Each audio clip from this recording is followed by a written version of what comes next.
Welcome to the Pit Stop Ranch, where we don't get concerned until a transmission stops leaking, because that means it's out of fluid. And now it's time for the segment that's not sweeping the internet.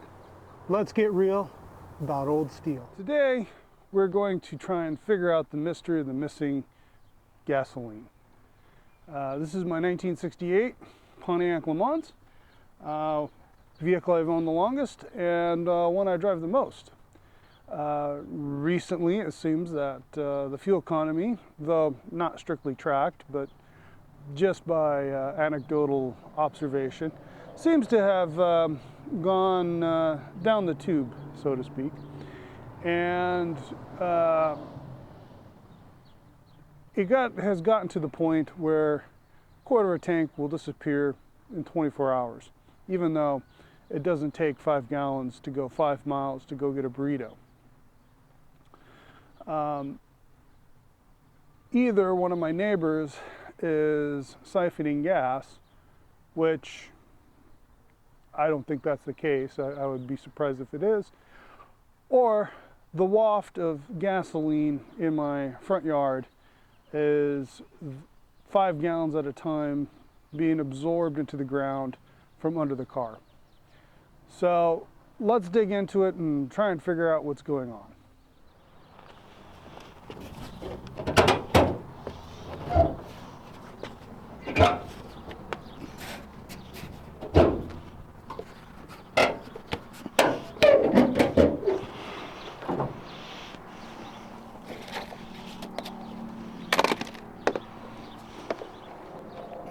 I noticed a little bit of dripping from under the front of the engine, which can best be assumed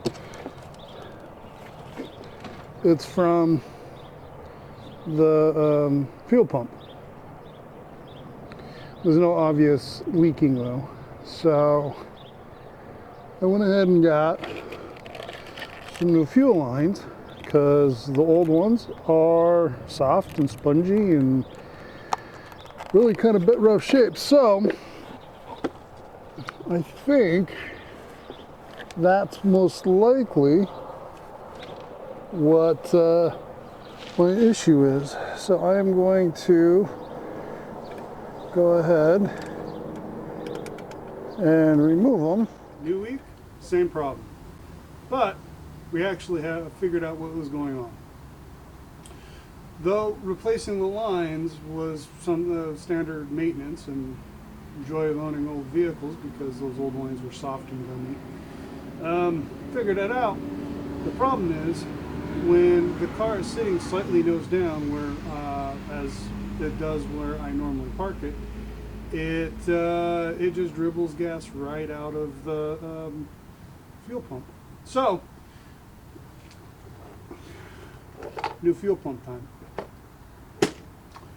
So hang on to your seats and enjoy this action-packed playing with gasoline and fire, and hope we don't get burned.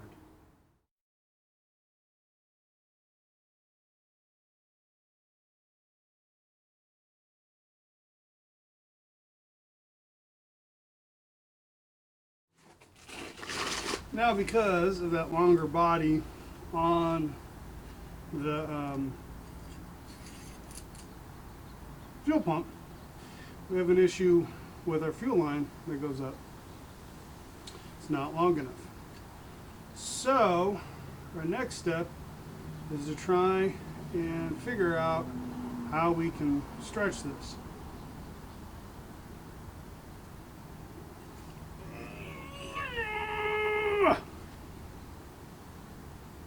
Maybe that'll work. Another try. One more. Nah, dude, come on. Fine. Alright, this is what we did. Okay, this is our original piece. This comes out of the fuel pump. This goes up to a fuel filter. Snakes nicely around everything. In an attempt to shift the bends, did a little kinkage, it'd still work.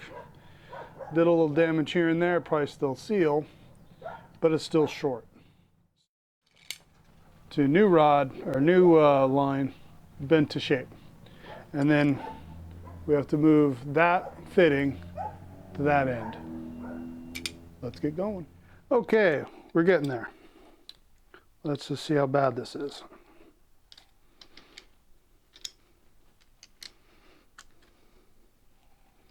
Because there is a bit of collapsing, but it's still very viable. I can, we might be able to buff that out. Little kinkage, but you know, a little kinkage is good for everybody, except for tubing. What I'm doing now is I'm test fitting it to the routing, trying to figure out how I want to do this.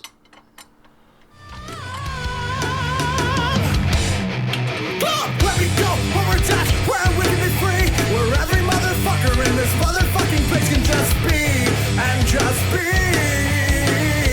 and just be.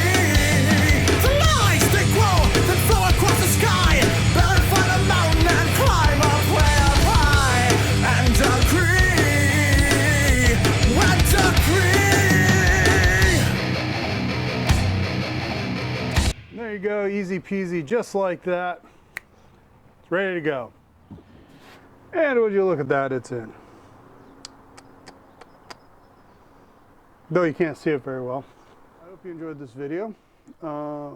Remember, we are professionals, just not at this. So if you want to share any tips, tricks, or anecdotes about your own experiences tinkering with and keeping old cars on the road, especially those of you who are brave enough to daily drive such antiquated personal transportation. And I look forward to seeing you next time. Please like and subscribe and hit the notification bell so you can get notified whenever we post another video of me rambling about dumb shit on cars.